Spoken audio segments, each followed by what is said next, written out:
১৩৯ জামালপুর ২ ইসলামপুর আসনের ১১ দলীয় জোট মনোনীত সংসদ সদস্য প্রার্থী ও কেন্দ্রীয় জামায়াতের সাংগঠনিক সম্পাদক ড সামিউল হক ফারুকী বলেন, ইসলামপুরকে দুর্নীতিমুক্ত ও ন্যায়ভিত্তিক এলাকা হিসেবে গড়ে তুলতে সবাইকে ঐক্যবদ্ধ হতে হবে। দেশের মানুষ সৎ, দক্ষ ও আল্লাভীরু নেতৃত্ব চায়। ইসলামপুরবাসী এবার অন্যায়ের বিরুদ্ধে রায় দিয়ে ইনশাআল্লাহ ন্যায় ও ইনসাফের পক্ষে ভোট দেবে।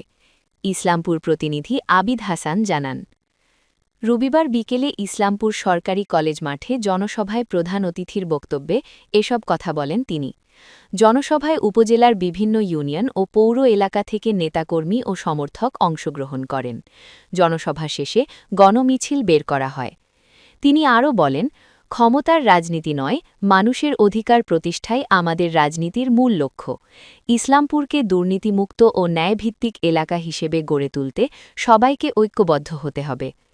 উপজেলা জামায়াতের আমির মোহাম্মদ রাশেদুজ্জামানের সভাপতিত্বে এবং উপজেলা সেক্রেটারি আবু মুসার সঞ্চালনায় বিশেষ অতিথি হিসেবে বক্তব্য রাখেন নির্বাচনী আসন পরিচালক ও জেলা শুরা সদস্য মাওলানা আমজাদ হোসেন। এ সময় আরও বক্তব্য রাখেন উপজেলা জামায়াতের সহকারী সেক্রেটারি আব্দুর রহমান ওমর, সাবেক উপজেলা শিবির সভাপতি আজিজুর রহমান, পৌর আমির মাসুম, সেক্রেটারি মোতাসিম বিল্লাহ, উপজেলা যুব বিভাগের সেক্রেটারি মনির হোসেন, উপজেলা শিবির সভাপতি আরিফুল ইসলাম এবং সেক্রেটারি ইহসানুল বারী আম্মার। জনসভা শেষে ড সামিউল হক ফারুকীর নেতৃত্বে একটি বিশাল গণমিছিল বের করা হয়। গণমিছিলটি ইসলামপুর সরকারি কলেজ মাঠ থেকে শুরু করে পৌর এলাকার প্রধান প্রধান সড়ক প্রদক্ষিণ করে।